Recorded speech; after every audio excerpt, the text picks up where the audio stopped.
Hello and welcome everyone to Words webinar series, a new initiative here at the festival that we have just launched to engage with our growing audience of viewers who have found us across Canada and beyond when we took our programming online during the COVID-19 pandemic. And as you can see in the chat, we've got folks coming from coast to coast tonight, which is really heartwarming to see.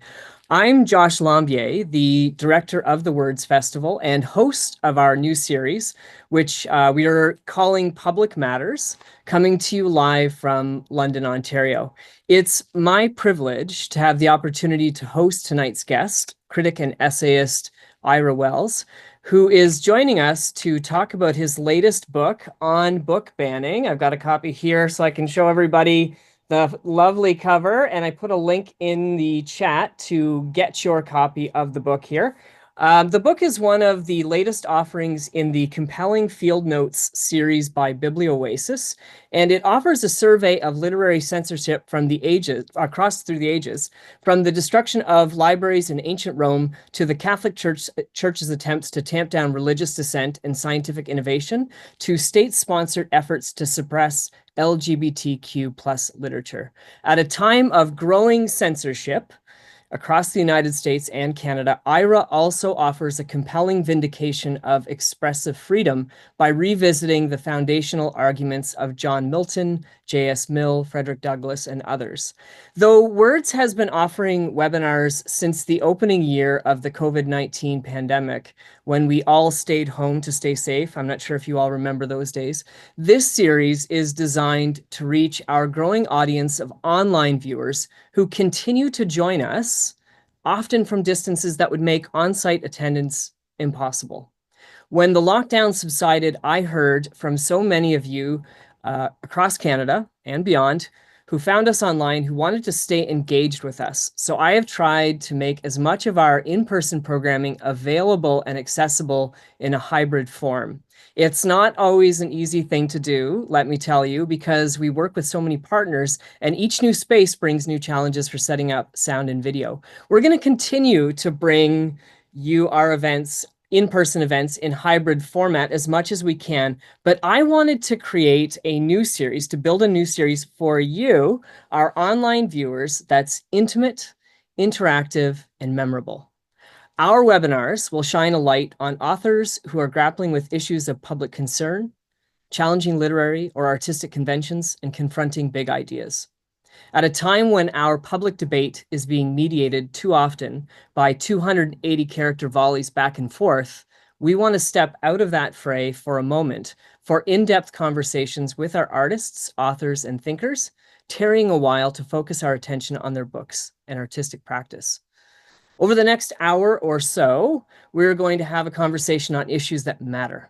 And we're going to take your questions in the chat and the webinar's Q&A function. So send along your cogitations and questions to join the discussion, and do that anytime during the conversation. I will pick them up and volley them over to Ira at the end of our discussion.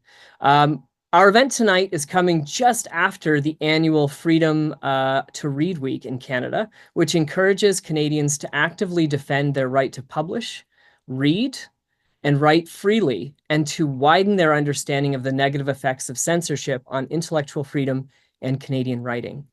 In the years following the pandemic, we have seen a considerable rise in challenges to public library resources and events, which makes the mission of the Freedom to Read Week even more pressing. And to use a rhetorical tick that Ira calls out, and I'm going to risk it, now more than ever, we need to focus on these things. I can't think of a better way to observe the Freedom to Read Week a couple days out from its official proceedings than to engage with a book that confronts us with the urgent and unsettling question: is our freedom to read under attack? Ira Wells is a critic, essayist, and associate professor, as well as academic programs director at Victoria College in the University of Toronto, where he teaches in the Northrop Frye stream in literature and the humanities in the wonderful Victoria One, or Vic One program. His writing has appeared in many major publications you'll recognize, like The Atlantic, Globe and Mail, Guardian, The New Republic, Walrus, and many other venues. He is also the author of a study of one of Canada's most celebrated film directors who passed away around this time last year. Hard to believe it's been 1 year. Norman Jewison, A Director's Life. He lives in Toronto with his wife and two school-aged children. Oh, I think one is now into high school, if I have that correctly. But I mention them because they play a role as a bit of a catalyst for the writing of the book tonight. Ira Wells, welcome to the Words Festival. Oh, thank you so much for that kind introduction, for having me, and thanks to everyone for joining in. I'm looking forward to hearing what others have to say as we get further into the night. Yeah, absolutely. And definitely, as I mentioned, everybody should um, put their questions in the chat anytime. I've got my other computer screen up here and I'll be monitoring questions and I can bring them in when they feel right. And then, of course, we're going to pick them up at the end. I just alluded to the role that your kids had for the writing of this book because you open from the perspective of a parent joining a committee that was undertaking an equity-based audit, and I have that in quotation marks, audit of the school's library resources. To start us off, I wonder if you could talk about your experience with this audit process at your children's school, sitting in one of those tiny chairs like Adam Sandler and Billy Madison, and how it informed your approach to this book. Sure. Thanks for that question. So, not every great story begins with an email from the principal of your children's school, but this one does. I got an email from the schools indicating that they were undertaking what they called a library audit, and there's just something about that phrase that struck me as somewhat unusual. Um, by this point, we'd already been hearing about the episodes of book banning that had been occurring in Florida, especially, but across the southern United States, which had been initiated by a number of parents' rights organizations, which we can get into that. We can talk more about that. But my part of the story began a little closer to home. And so it was against the background of hearing about the book banning that was happening in the United States that this email caught my attention, and I wondered if this was the guise under which book banning would arrive in Toronto. It seemed like, if it were to come to Toronto, it would come in a very boring disguise called a library audit. And I signed up for the parent committee. That was a very small committee, just a handful of us, and we were invited to converge on the library, and we were initially asked to remove about 5 books from the library shelves, more or less at random, and to use something called the TDSB Toronto District School Board Equity Toolkit to evaluate these books. We can talk more about that toolkit in a while if people are interested. But essentially, we were to fill out this little checklist based on the books in question. The process was somewhat mysterious in the sense that. So we did not, to be clear, we did not ban these books. We did not throw these books in the garbage. But it was also clear that there was some kind of an agenda here, that there was some reason why we were doing this, and maybe the reason was to educate us, to educate the parents. It was never entirely clear. But as part of this process, at one point the principal just made a kind of offhanded remark and said that she wished she could just get rid of all of the old books. And from her perspective, all the old books were too Eurocentric, they were too white, they were too heteronormative, they were not doing the kind of progressive work that she wanted books to do. And when she said she wished she could get rid of all the old books, I thought maybe she was kidding. I thought maybe she was being sarcastic. But it turned out that the next fall, in Peel region, which is the sort of Mississauga area, they'd taken this very literally, and they actually had removed, my understanding is, books that were published before 2008 from the library shelf. So that's just to say there was there we can get into all of this, but there was a kind of progressive, equity-based weeding process that ended up with books being removed and taken off the shelves in ways that I argue is book banning. Right. And I imagine there are many book lovers, many tuning in tonight who have faced a similarly uncomfortable experience in their own lives where they have confronted calls to ban or censor books and struggle to find the language to defend the value of books, imaginative literature, expressive freedom. And you described your experience on this committee as one that provoked, and this is near the end of the book, as a crisis of confidence to explain why books matter. And I find this so compelling because, yes, even those of us with advanced degrees in literary study or those who are passionate about reading have these moments of crisis. And I've had them as the artistic director of a literary festival. When you sat down to write your defense of books in light of this, did you find yourself going into fortify long-held beliefs, or did you find yourself discovering new arguments and new directions that were surprising to you? Because I imagine even in this moment when you were trying to defend books, you must have had this idea of facing criticism of being reactionary in your defense against censorship. Yeah, no, that's all what you're describing rings true. I found that in that context of that little meeting that we were having, you know, I didn't have the vocabulary in which to mount a principled and articulate and concise argument for why it's wrong to get rid of all of the old books. Again, at that point, I was also just sort of hopeful that that might have been kind of a joke. But I do think a couple of things. One is that the argument for expressive freedom is not one that necessarily comes naturally to us, in the sense that the argument for why people who you disagree with ought to have a right to their views or texts that you may find somewhat even deeply wrong, deeply problematic misinformation, why the people should have the right to publish things that you might really disagree with, why a library ought to have material that you find perhaps even offensive, perhaps even odious. That's a counterintuitive idea. There's a long history to that idea, and in on book banning in the book I try to sort of go through some of those arguments, but it's not something that is necessarily it's hard to express it in 2 minutes. I think I could get closer to that now. I couldn't then. And It's also not necessarily it's something that children need. The children need to be educated into that. It is not. It doesn't come naturally just to think, oh yeah, I want people who I disagree with to be able to broadcast their opinions all over the place. And I think many.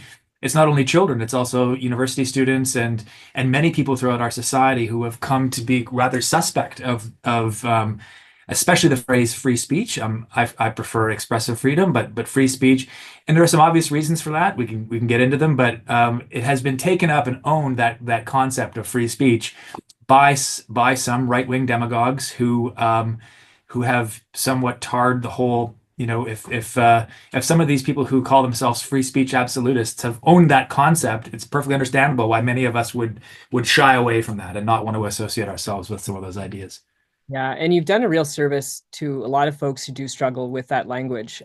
Even faculty members who teach literature, people who are passionate of literature, it does give us a critical vocabulary to think through things and a conceptual vocabulary to make sense of it. One of these concepts that comes out in the opening chapter, you introduce this concept, and it's in the title as well, new censorship consensus, to describe this rising tide of book censorship across Canada and the United States from a conservative and progressive side of the political spectrum, especially in the years following the pandemic. And I think it might be helpful, just in terms of introducing this concept, to unpack how this consensus has formed around censorship, often from radically different groups coming to this consensus from quite different backgrounds, and yet arriving at calls for censorship and book banning. Could you talk about this concept of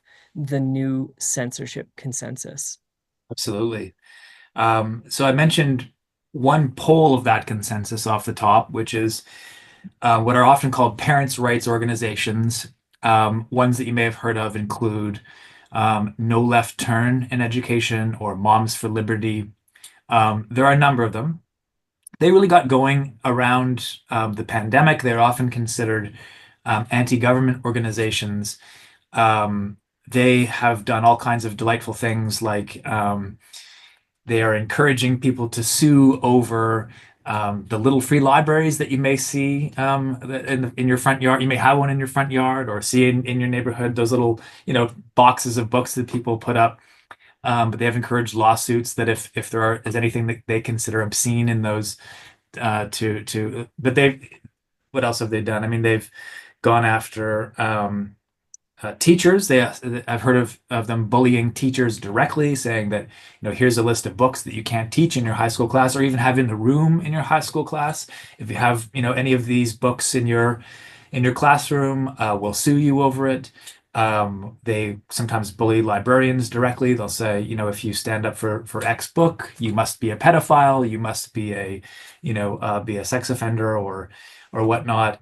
And more concretely, they have organized this. They've given a bit of an infrastructure around getting rid of certain books, and especially books that they deem LGBTQ indoctrination is how they frame it, or simply child pornography, and their focus is on school libraries. And I say child pornography in quotation marks because so if though this might be sex ed material. It might be something like Raina Telmeier's graphic novel drama. Anything with gay and lesbian characters is often considered LGBT indoctrination. So that's one pole of it. Okay.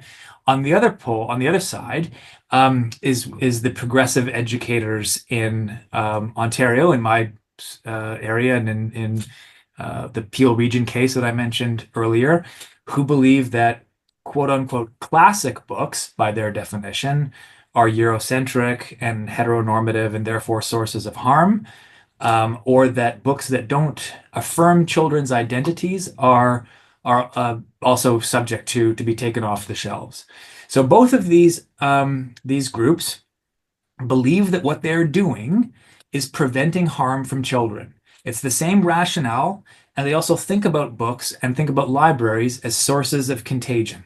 So they frame it in that way, and that's why I use the phrase the censorship consensus, because they unite around a problem, which is that these books are harming our children, and they unite around the solution, which is to ban them. Yeah. Yeah, and it's so fascinating because, as I say, it's such a helpful way of conceptualizing this because we do think of these two sides of the poles as being radically different, right? And how could there possibly be this moment of convergence? But you're absolutely right around the common logic, or the logic that underpins, is this call to book ban. As I was reading your opening chapter, I thought about Field of Dreams. Have you seen the movie Field of Dreams? Yeah, I think we've all seen Field of Dreams at some point in time, probably. Where Ray Kinsella and his wife Annie are at the PTA meeting defending activist Terrence Mann's controversial book, and it's wonderfully called The Boat Rocker, from calls for censorship, while Ray's trying to figure out what ease his pain refers to, which is that message from the disembodied voice after "If you build it, he will come." Annie cuts through the populist rage for banning Terrence Mann by asking the audience, "Let's put it to a vote. Who's for burning books?" And then she gets the whole audience to raise their hand that they're in support of the freedom to read. And it becomes this clarifying moment in the PTA meeting, and the hands go up defending the freedom to read. And you see this wonderful moment of populism where somebody's clarified. You similarly, and the reason why so that movie is about baseball, but it's also about reading. That it's very much a book or a film about reading, and a book by a Canadian author, W.P. Kinsella. But you similarly insist on cutting through the rhetoric of terms like weeding, like the weeding, which I think is the word that was referred to with the Peel culling of books, was that there was a weeding process that was going on, to call this what it is: censorship and book banning. Do you think our publics still have the capacity, like that PTA movie or moment in the movie, to be moved to call to resist contemporary forms of book banning when we identify this behavior for what it is? I guess what I'm wondering is, if we really call out what this is, do you think it still has that clarifying capacity to move people to turn away from this urge to ban? Yeah, I'm grateful for that question, Josh, for a couple of reasons. First of all, it allows me to briefly actually define our terms here because they really are important. And Yes, great. and they're important because, as you say, no one will admit to being a book banner, and no one will admit to being a censor. So no one involved with any of this stuff says, "Yeah, we're actually censors, and we're banning books, and so on." So I like to start with a definition from the American Library Association, who defined book banning as the removal of a title from a library because someone considers it harmful, which is just a very simple, direct, to my mind, uncontroversial way to define it. The removal of a title from a library because someone finds it harmful. It doesn't matter what the reason is. It's if I come in and say this title, which is already on the shelves, we're not talking about the acquisitions process, we're not talking about the selection procedures, it's already on the shelves. I come in and whoever I am, I say it's harmful and I remove it. That's censorship. That's book banning. You also mentioned weeding, and it's true that in the Ontario case that I mentioned, where the Peel region had undergone what they described as an equity-based weeding process. Again, to define our terms, the American Library Association says that, quote, weeding is essential for development, but is not a deselection tool for controversial material. And the reason why they say that is because if there are any librarians in the audience tonight, or if, you'll know that weeding is an essential part of collection development, that sometimes books fall apart. You don't need redundancy, right? Like if you don't need every single edition of the Guinness Book of World Records, for example. Libraries don't benefit from that kind of thing, and indeed they benefit from careful weeding, from making sure that they don't get overrun with stuff that the public, that's falling apart or isn't doing its job. So, but what weeding is not is I'm going to come in and actually ban all these books because I consider them controversial or harmful or whatever. And I'm going to call it weeding. That's not what it is. But I do take a little bit of hope, Josh, from you asked, is it possible to have that sort of that rallying cry or that clarifying moment? The fact that no one will call what they're doing weeding is maybe a little bit helpful, because maybe there is still some of that stigma around this. No, you're right. You're right. And that's why I thought of that movie, or that scene in the movie, because when you call it and you confront somebody on what they're doing as book banning, there is that populist rejection, and it's a utopian moment, kind of like the film has, but it's something I'd like to return to as we kind of pick up some of these themes. As different as these examples from Ontario and Florida are, they do have this similar tactic to justify bans to, and this is to quote from the book, save the children from harm, right? This is also one of these underlying points where these two opposing views kind of converge in this consensus moment around censorship. You cite one 2023 Economist YouGov survey that reveals that about half of Americans didn't read a single book in 2023. I thought I'd just let that sit with everybody, that survey moment. And you cite a US Bureau of Labor Statistics survey with that reveals Americans between 15 and 18 read for personal interest for an average of 8 minutes per day, the lowest of any age group, while teens spend, and I'm going to kind of read this slowly, an average of 4.5 hours on their smartphones per day. So think about this. 8 minutes of personal reading for enjoyment and 4.5 hours on their smartphones, the disproportion, and the idea that so many Americans who have not yet read a book are in 2023. So we're seeing a crisis in low reading rates, and yet, paradoxically, the fight over books is so fraught. Why do you think we have such a paradoxical fight over books and reading at a time when you think the fight would be to encourage reading? Such a good question. And in fact, this is one of those questions that convinced me that there was a book to be written on this, because it seems so paradoxical. Why, at a moment when reading seems to be so devalued as a culture, when kids, as you say, are spending 8 minutes a day reading for pleasure, and meanwhile they're on their cell phones for 4.5 hours a day. Why are we so worked up about books? And I think there are, I try to answer this thoughtfully in on book banning, but to distill it to a couple of key points for tonight. I think that partly it comes down to control, the sense that the online world is chaotic, it's ephemeral. If kids are engaging with something that is maybe legitimately questionable, right, on their social media feeds, it's there 1 minute, it's gone the next. If you don't like what's happening, where do you go and protest? Where do you lodge your complaint? I mean, some parents will prevent their children from using social media, but that as a culture, that war has been lost, right? That's just not where we're at.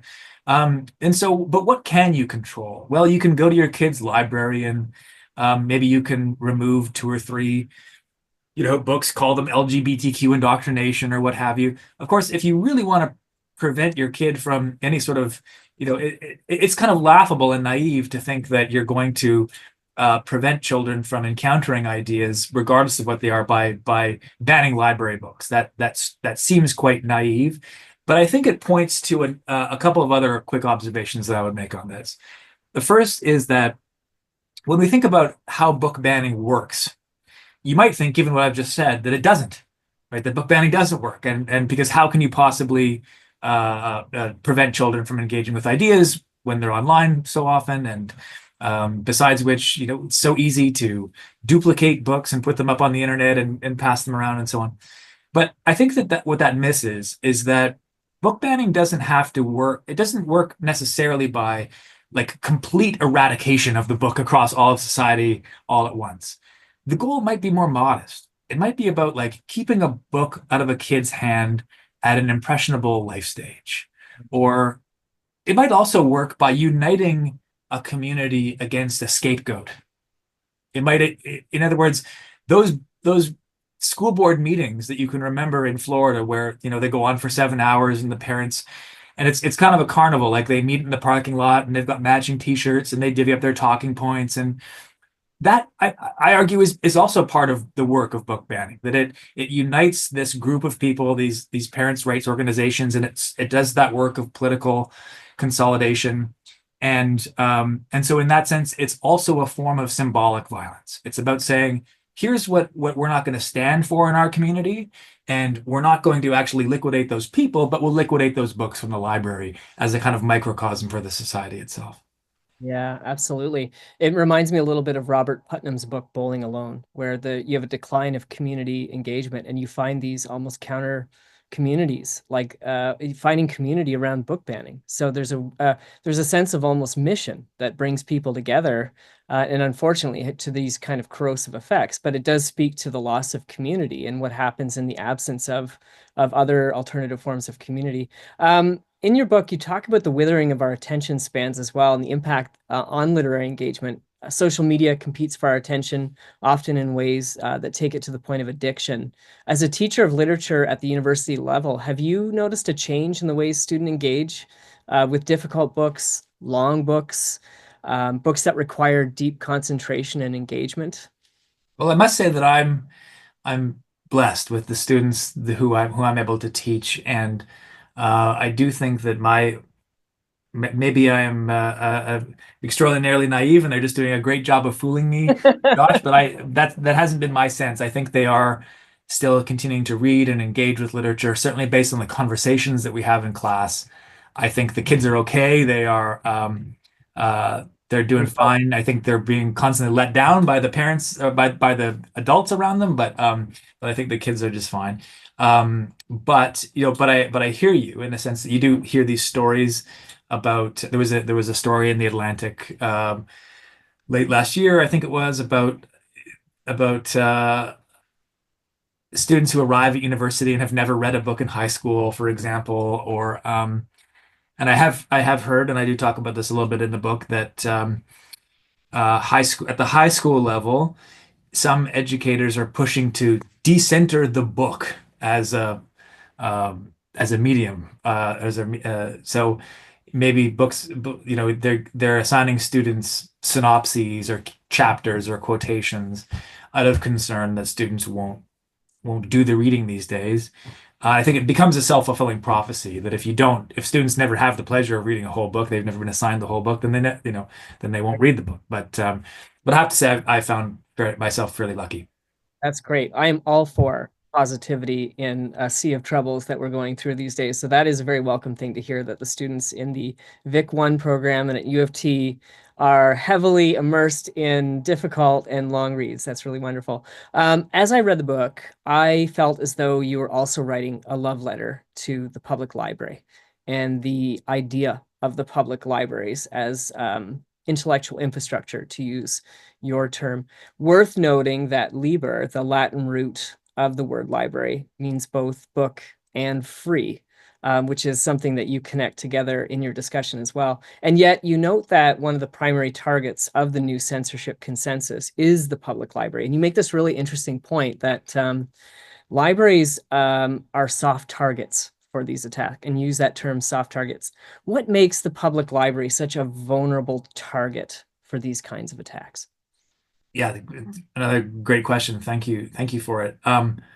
Libraries are soft targets. What do I mean by that? Well, if you reverse the tape and look at what censorship looked like 100 years ago or before, censorship and book banning was once a state-sponsored initiative. So, in Canada, our censorship laws go back to 1867 and the first session of Parliament, where we passed an obscenity law, or it was called something a little different, but it was a book banning. It was a law against the importing of prohibited books, obscene books. I think it might have even been disgusting books in the language of the times. So state-sponsored book banning relied upon things like um, customs inspections and later on censorship boards. And um, so you had books like James Joyce's Ulysses, for example, being banned in the United States, um, through to things like Lady Chatterley's Lover, Allen Ginsberg's Howl in the mid 50s was there was a famous obscenity case.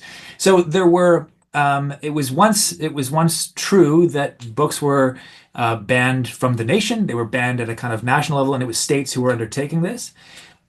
Gradually, that slips away, and there's one interesting case study in Georgia that I look at in the book, which is that so in Georgia there was a censorship board that was being set up at the municipal and state levels, and it was by the mid 1950s.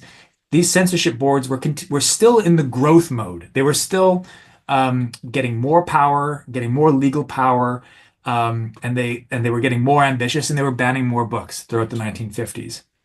Something changes in the 1960s, and those changes are both legal and cultural. The legal changes is that you get this sequence of decisions saying that if you want to consider a book as obscenity, you have to consider the entire book, not a single sentence or a single image or something like that.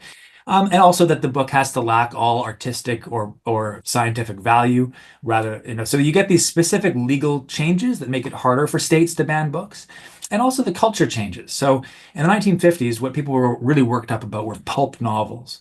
And by the 60s and early 70s, you've got, movies like Last Tango in Paris or Deep Throat, actual, in some cases, pornographic movies that those pulp novels, to say nothing of James Joyce's Ulysses, just don't feel like such a big deal anymore. So there were legal changes, there were cultural changes. Now, and this led to a sort of liberalization of expressive freedom and also to a diminution of the state-sponsored censorship that I was describing. By the early 2020s and COVID, you then get these anti-government organizations like Moms for Liberty, who are filling the vacuum, and they are going after libraries and using the library's own book challenging procedures, which they have to put on their websites, against the library. So that was a very long way of describing why libraries are soft targets, because it's very hard today to try and ban a book from a society, to try and ban a book from a whole country. But you can get them banned from libraries. And who knows, we may be seeing the emergence of a new state-sponsored censorship in Trump's America, but we'll hold that off for a little later in the hour. Right. No, and I do want to come back to that. And that's a very rich answer. I appreciate that a lot. I want to stick on libraries for a second here and ask you a second question about this. And I worry this is a capacious question, but it comes from a chapter that describes a 2,000-year history of censorship in the West. So I feel in the spirit of the sweep of the 2,000-year history in the chapter that I'm going to ask this. So in that second chapter, you outline the challenge of libricide, or the destruction of libraries, as one of the as one's perceived enemy has been a common tactic in history. And this is within the context, as I mentioned, that Ira is giving a really nicely succinct and punchy history of censorship in the West. In Burning the Books, for example, Richard Ovenden, I read this book in preparation for today, I really enjoyed it, estimates that between 70 and 80% of the contents of the pre-Reformation libraries in the British Isles were lost. And I think he said 96% of the Oxford Library was lost in the Reformation. During the War of 1812, a war that's getting much more attention these days because of the advent of a tariff war. And for anybody watching this in posterity, it's T-Day, as we're affectionately calling it, the beginning of tariffs. The British burned down the Library of Congress. We think of the White House, but it was the Library of Congress also that burned. And you also cite examples for the destruction of national libraries in Poland, Lebanon, Bosnia, Iraq, many others. We often think, as you note, that these episodes are beyond or belong to humanity's barbaric past, but the threat of destruction to our cultural history and our cultural memory always lingers with us. And yet, libraries have been or have bolstered expressive freedom and provided a bulwark against tyranny. That's to quote you. So here's my question. In light of this challenging history for libraries, I wonder if is the library system right now as a democratic institution still in a position to be a bulwark against the rising tide of a liberal democracy at the present time? Are they sufficiently resilient to stand up to be these bulwarks the way that they've been in the past? They are. They are if we continue to support them financially and rhetorically. But absolutely, libraries are essential today. Some would have us believe that libraries are outdated, that they're no longer um, crucial for democracy, or that some of the things that libraries once did, such as providing opportunities for social uplift, for education, for spreading literacy. Libraries have done all these things. Some people will argue that now that we've got mandatory public schooling, we no longer need libraries to do the same things, or now that we have other kinds of public services, the library isn't important. And then the big one is that, well, everything's just available online now. Um, that because, if you want to read if you can imagine some text that's important to the foundation of democracy, whether that be the Federalist Papers, or Hobbes or Locke, or any sort of important philosophy, well, just it'll be on somewhere online. And my argument is that this is wrong for a couple of reasons. First of all, um, I think that moving books online makes them less secure, not more. Why do I think that? Well, there's an organization called Freedom House that tracks web freedom across the world. And I think most recently, if I'm remembering this correctly, Freedom House believes that 19 of the world's countries actually have a free internet, which is to say that most of the world does not have a free internet, right? That for the majority of humanity, uh, the government, be it an authoritarian regime, totalitarian regime, that the what is available to you online is highly circumscribed, and it's there at the will of those in power.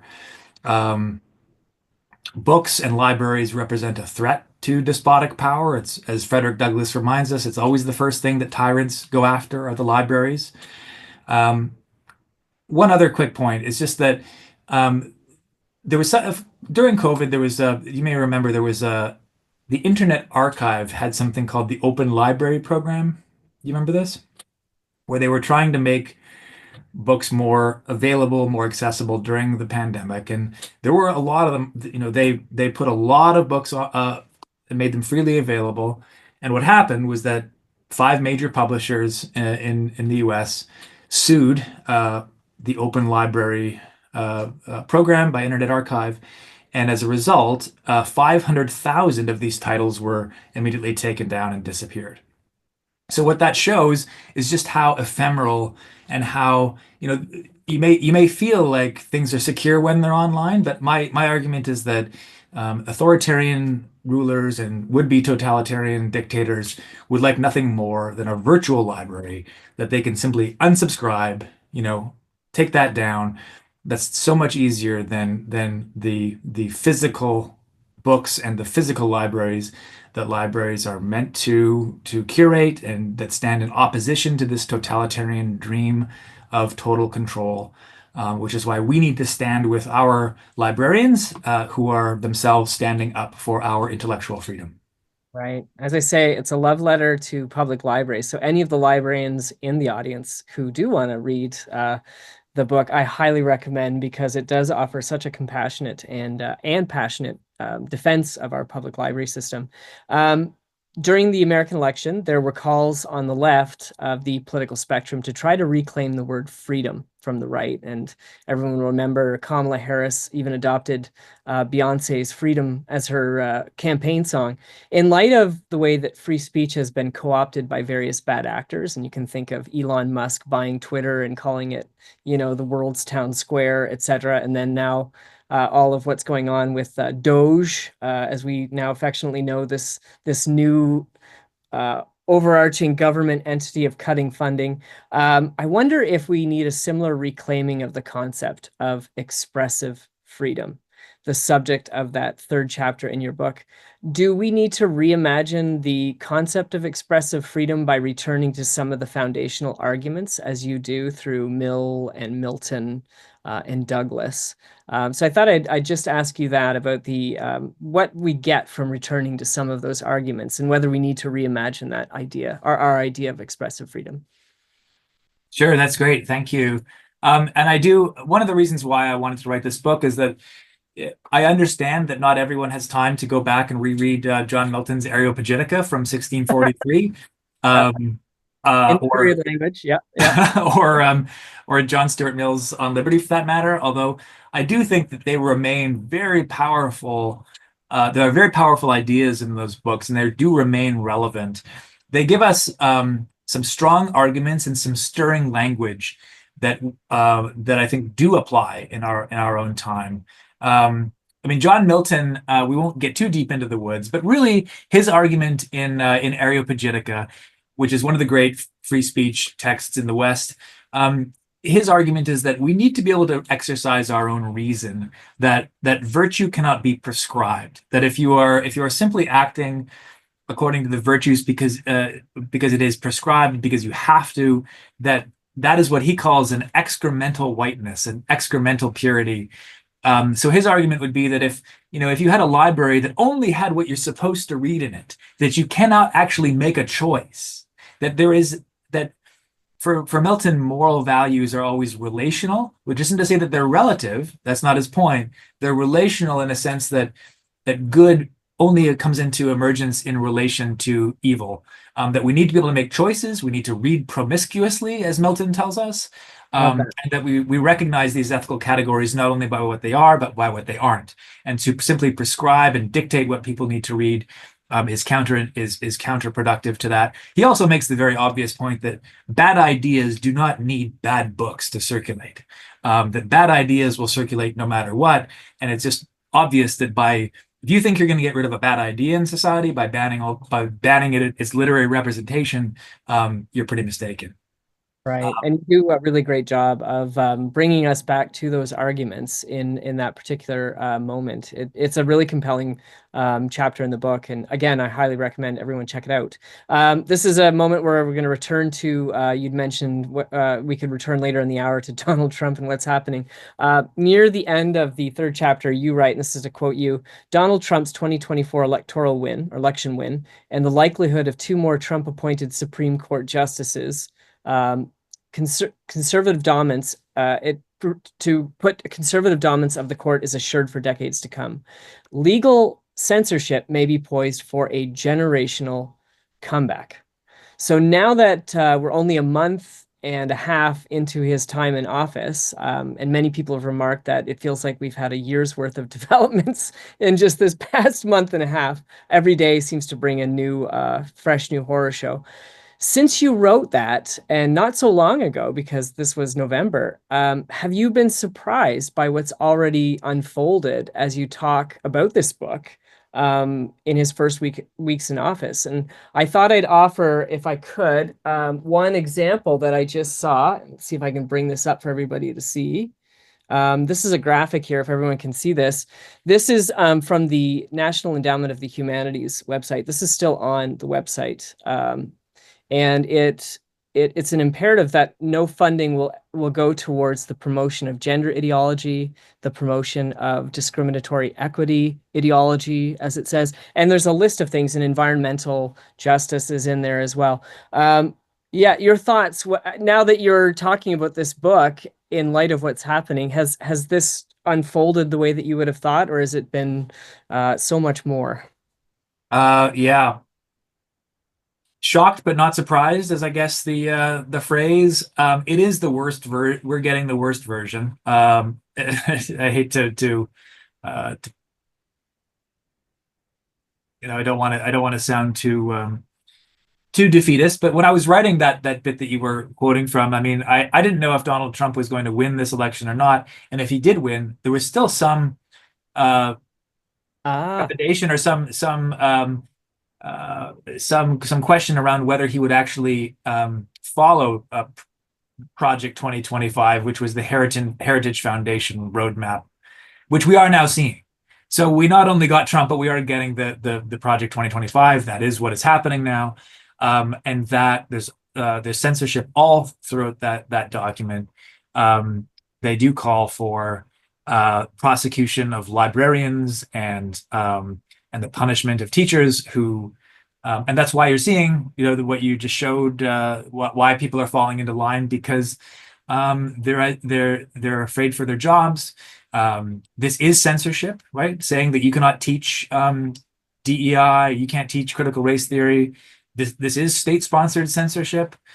You're seeing it in more mundane ways as well. I saw last week there was a news item that the actress Julianne Moore, great actress you might probably have seen in many films, she published a children's book called, I think it's called Strawberry Freckleface, or maybe Freckleface Strawberry, one of the two, about a girl who's trying to fit in because she's got a lot of freckles and red hair. And that book has been removed from the shelves pending review in libraries associated with military bases. So anywhere where the government has direct control, they are pulling that book for pending a review. But that's just one tiny example of a phenomenon that you see that is sadly widespread. One last example in this regard, Josh, is that at the end of January, the Department of Education, which may not be much longer for this world, but the Department of Education put out a press release saying that they were ending the Joe Biden book ban hoax. And you might be wondering right now, well, what the Joe Biden book ban hoax? What is that? Essentially, what this press release articulated is that the idea that there's any book banning going on in the United States is a hoax that was perpetuated by Joe Biden, and they are now ending that. So that is a sort of tacit endorsement of these parental rights groups and of the Don't Say Gay laws and the other legal mechanisms that are making whole areas off limits, that are banning books, that are state-sponsored censorship, and it is very much coming back. yeah, I see somebody has put in the chat Strawberry Freckle Face and remarked it's a great series with a heart emoji beside it. So there we go. We have some fans of that series and dismayed by the news of its ouster from military, is it military bases, military libraries? Well, I know that it seems to be libraries that are under the direct government control, which I gather the most easy and most accessible for them to control are on military bases, but it's probably broader. Wow. I'm getting close to the time when I'm going to switch over to questions from the audience. I've got a couple more here, but I just wanted to give everybody a nudge to put your questions in the Q&A, and I've got a screen up here, which is why you can see me looking up that I'll get your questions here. Are a question that comes close to home here for London, but also I imagine this is something that you face too. At Western, we went through a library crisis when we discovered that the library administration had begun to weed through the permanent collection to send many books to offsite storage facilities, some of them in collaboration with other university libraries. Many of us in the humanities began to realize that if the university starts to devalue books and its book collections, then it stands to reason that they may begin to devalue the disciplines that are most connected to those old books, to recall your phrase from the principle. Do you see a devaluation of books also coming into the higher education sphere as well? Is this something we've talked the school libraries, the public libraries, is it coming into academic libraries from your experience? I must say this is that I don't know as much about this as I should, but I'd be curious to hear your thoughts. I mean, so there was a concern that that physical books that hadn't been checked out in X number of months, or is it Yeah, organized? yeah, the shared offsite. I think Toronto is one of the members of this. So there's a series of universities where you take the books and it's less space in the library so they can create more space for student-centered activities, which is great. We all need space for students. There's a really prominent permanent collection at Western, the Barnett collection. And there was a real fear that some of these old Barnett books were being taken out. There was also a fear that that the books were being, put into these storage facilities, but no one knew where they were. Could we access them? And there was no real consultative process that went back and forth in order to have this take place. So it strikes me that some of the logic, even though those books are still able to be taken out, you wait a couple of days after you request them. There is this movement to push books out of the permanent collections into these repository sites that sit away from universities. Yeah, that is concerning, and you wonder if it's not part of a broader devaluation of the book and perhaps devaluation of the humanities, which are hard to defend in ways that are not instrumentalizing. So you can sometimes we try to defend the practice of reading or defend the humanities themselves according to certain external yardsticks. Like you should read, you should come and read these sonnets or come and read these plays because one day that'll make you a better um, communications consultant or a better marketer or something.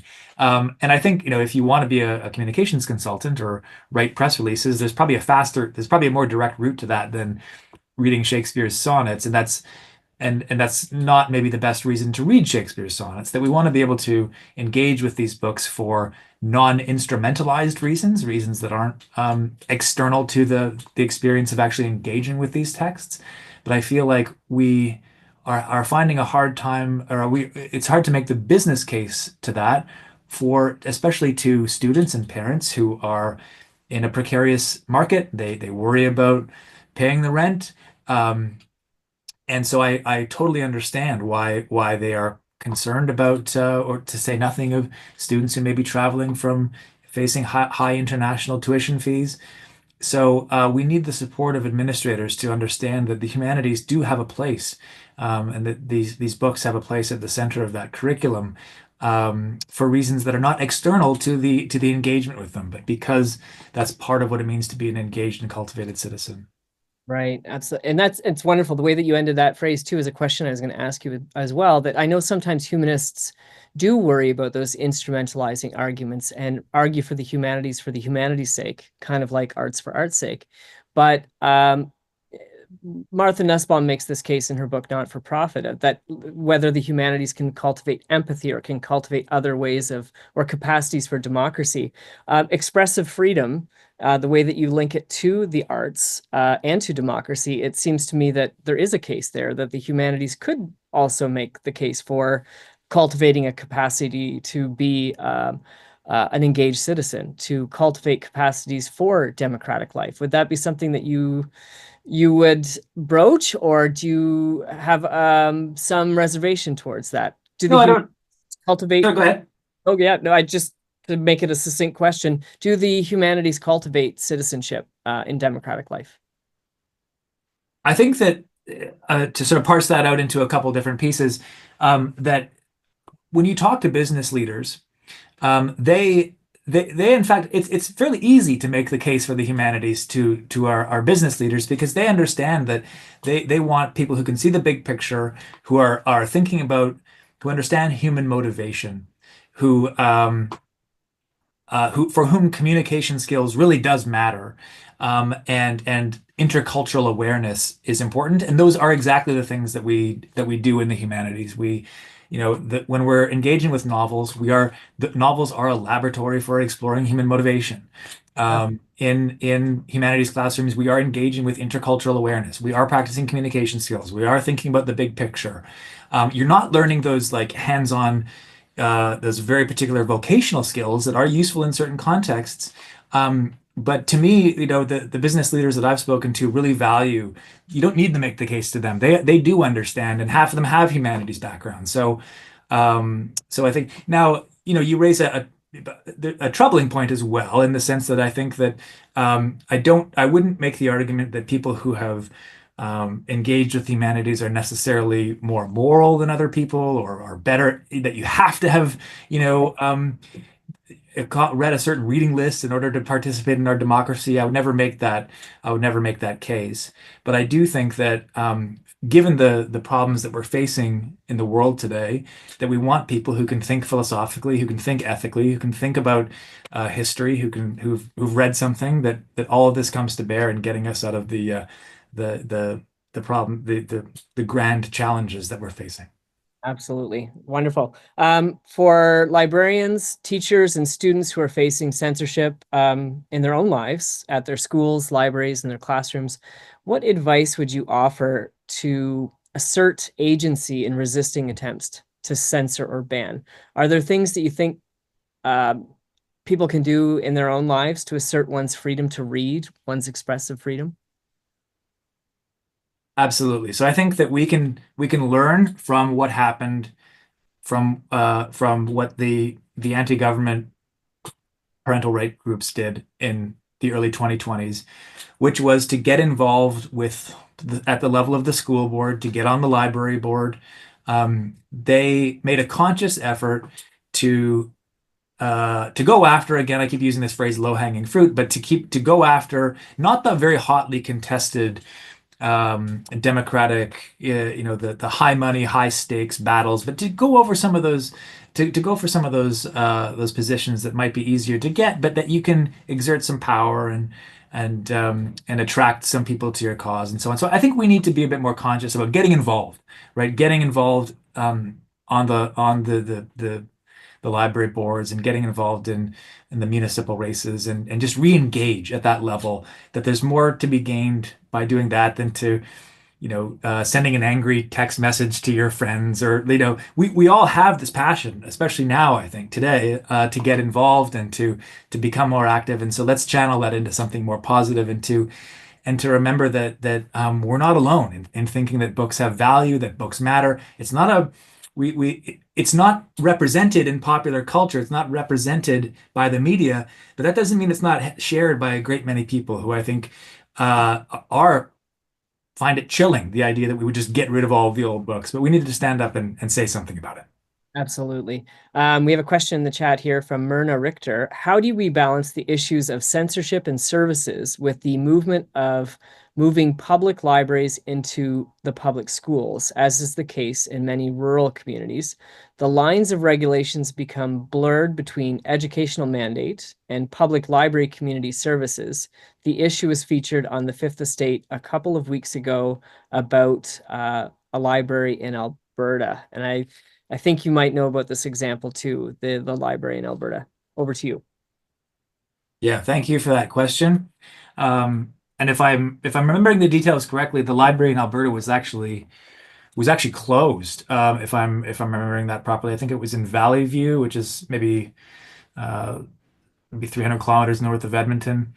And the library was supporting an LGBTQ sort of support group, and had attracted attention from those who would shut that down. The problem that you're drawing our attention to is a serious one. School libraries and public libraries are different.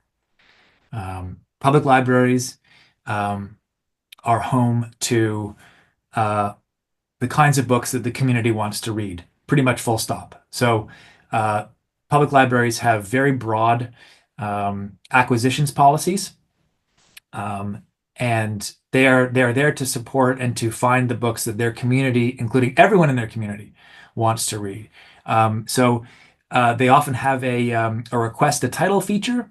So in the Toronto Public Library, for example, a couple of years ago, somebody pointed out that the Toronto Public Library did not have a book called "The Real Anthony Fauci" by Robert F. Kennedy Jr.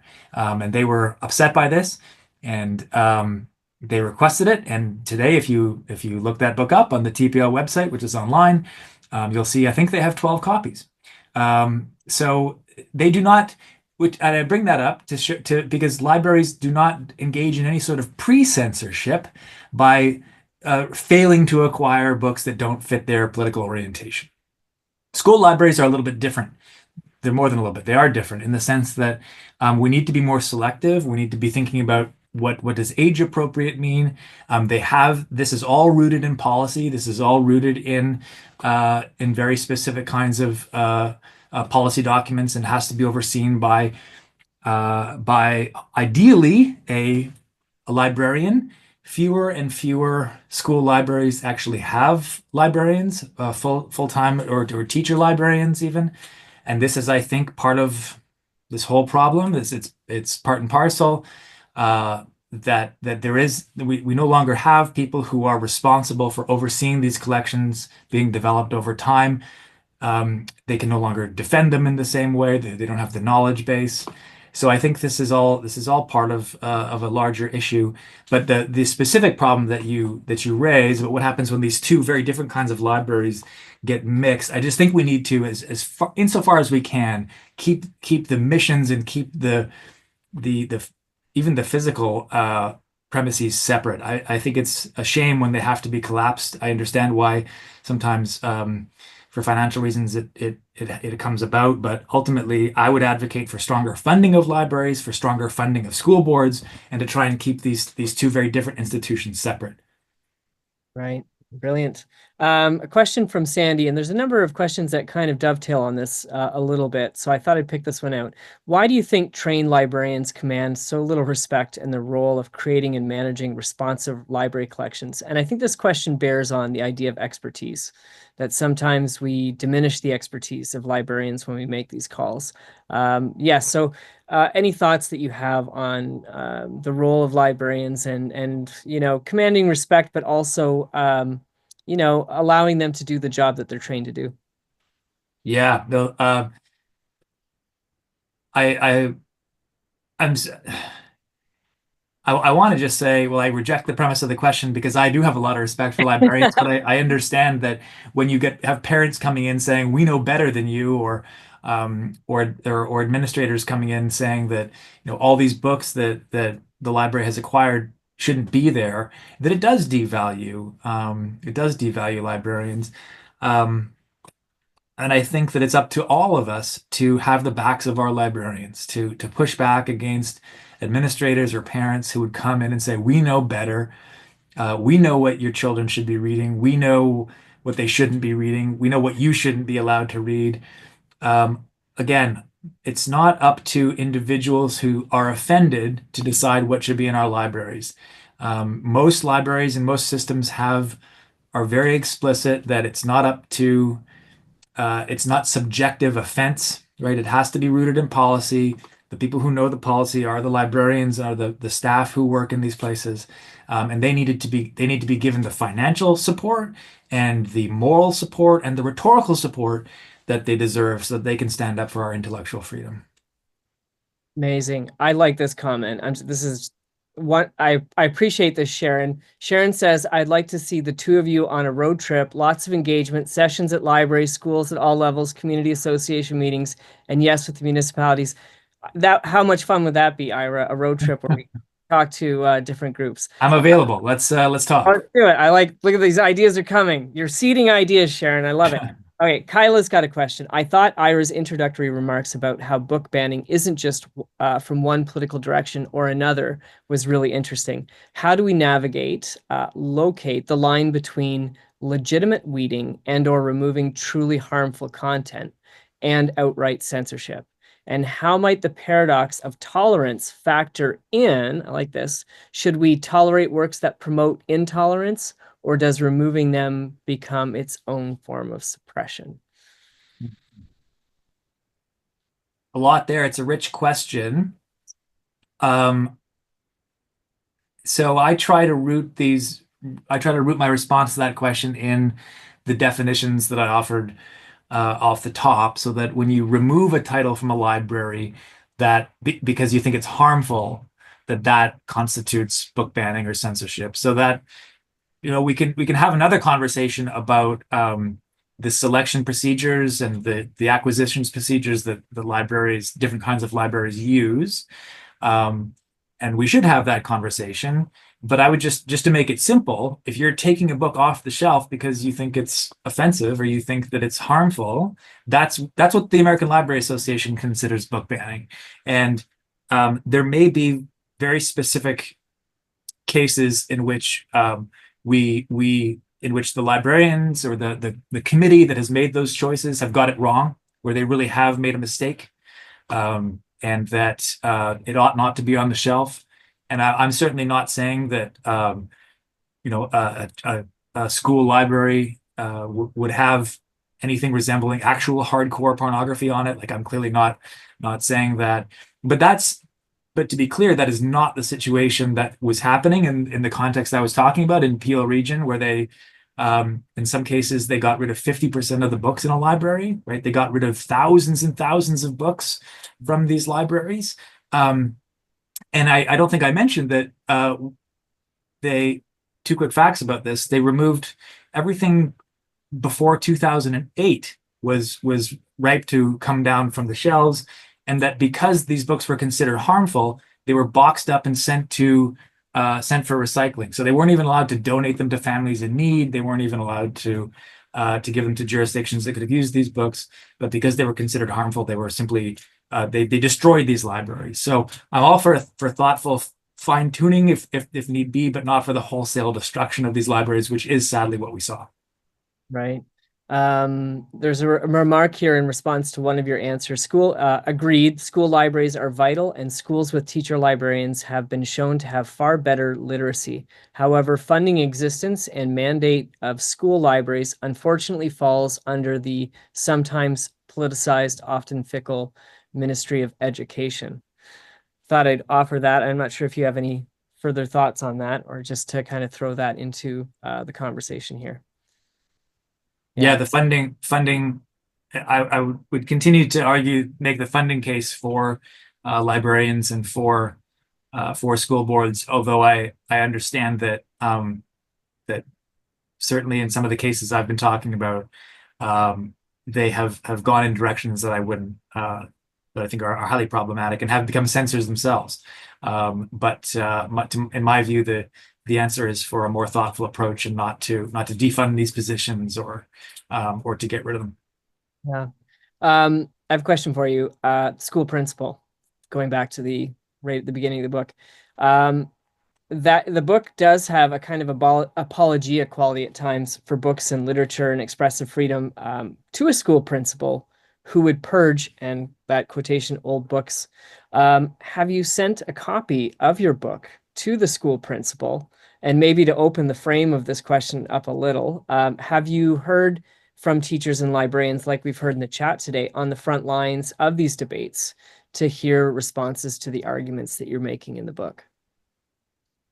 So the principal, the specific principal that I mentioned has moved on and is no longer at the school that my children attended. I don't imagine it would receive a very welcome response. I'd be glad to talk about it with that principal or others who disagree. There was a very nice review of on book banning by the superintendent of the Winnipeg School District in the Winnipeg Free Press. So I know that it's received warm review from at least one school administrator.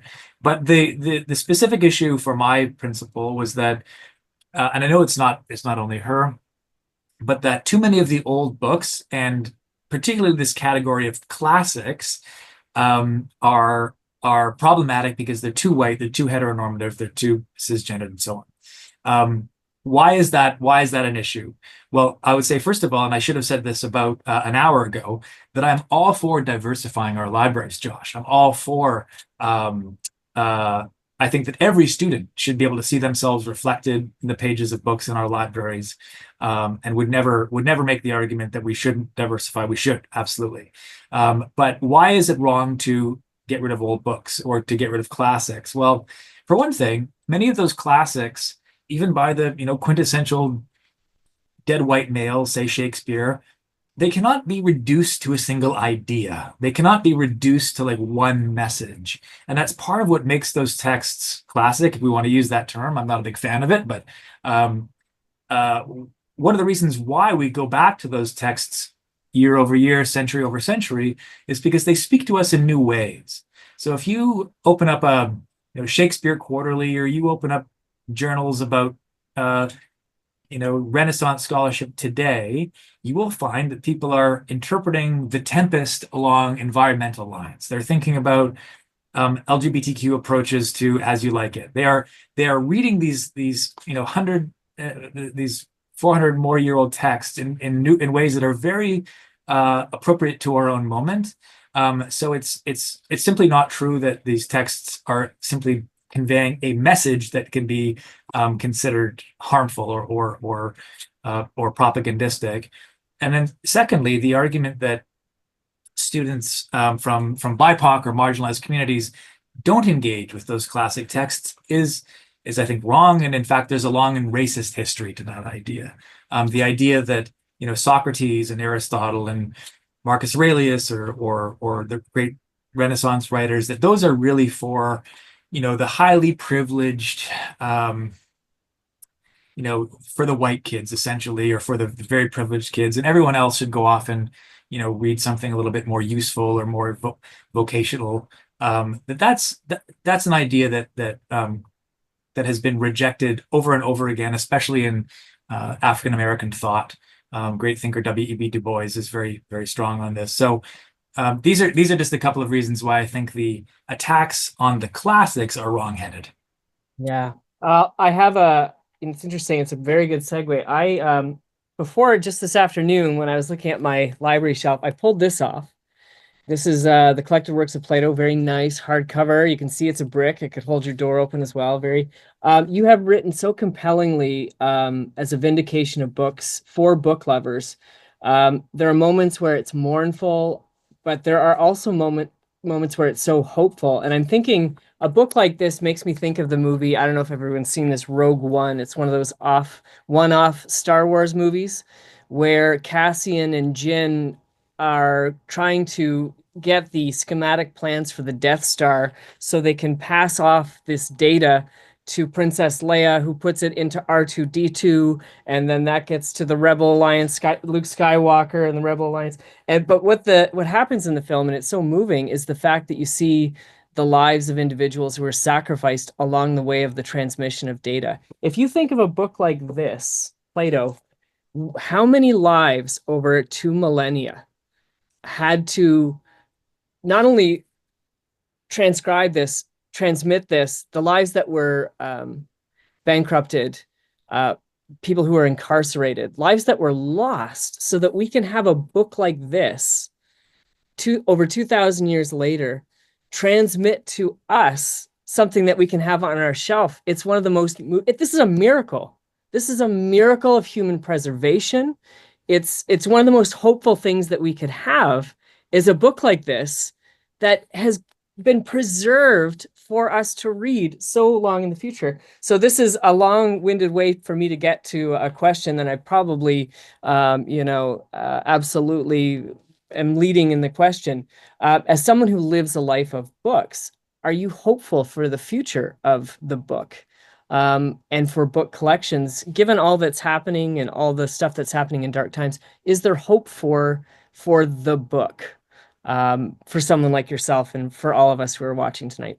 I think there is, and let me tell you why. I think that um, young people today are picking up on, and by young people I mean, maybe high school students, maybe university students. They're picking up on the fact that everywhere their culture is conspiring to keep them glued to their phones, glued to their screens, um, for reasons that are not for their own good, right? That these devices have been engineered to be addictive. They've been engineered to produce those dopamine hits, to keep that flow of information going, right? To keep that surveillance capitalism mechanism going. And I believe that students are picking up on the fact that there's something a little bit countercultural about this 500-year-old technology, or even longer in the case of, I mean, I'm talking about specifically about the book and the printing press, but even longer in the case of Plato. But that this ancient technology that is not, it's not feeding off your data. It's not trying to hook you. It's not trying to addict you. And it frankly doesn't care about you in the sense that like it is what it is. You can come to it. But it's not needy in that way. It's not, and it's certainly not trying to plug you into some algorithm. But that students understand that there's something a little bit countercultural about that. And also that in every minute that you spend with your nose in a book is therefore a little middle finger to Elon and Mark Zuckerberg and Jeff Bezos and all the people who are ruining our society, that you can tune out of that sort of surveillance capitalism by engaging with a book and at the same time engaging in those pleasures of deep reading, getting to know yourself better, plugging into your culture. And I do think that that's hopeful. Amazing. I think that's a great way to end our evening. I want to thank you, Ira, for offering such a wonderful time to talk about a challenging subject, a subject that I know a lot of people probably are joining us tonight tuned in because, like you, in your Billy Madison moment in the elementary school chair, confronted with the crisis of confidence to offer that succinct response when you were challenged to offer a response to the value of books, why we value books. Your book offers us, we'll grab it here for everyone, a critical vocabulary to think through really difficult questions. And that's the aim of this series, to address issues of pressing concern. You were so generous. Thank you to everybody who joined us tonight from coast to coast, and somebody from San Francisco, so in the United States. This was such a pleasure to have everybody join you. We will be doing more events like this for the online audience. We built this for you. Feel free to donate to keep the series going, but it's otherwise free because we want the lowest barrier to entry possible to come and engage with these excellent speakers. And boy, Ira, that was really, really wonderful. Thank you so, so much for joining us tonight on our. Not at all. It's entirely my pleasure. A real sincere pleasure to speak with you, Josh. And thanks to everyone for your comments and for the comments in the chat and questions. Real pleasure. Amazing. Thank you, everyone. I'll put up the graphic here so that we can still chat, but thank you all, and we'll see you at the next event. Thank you, Ira.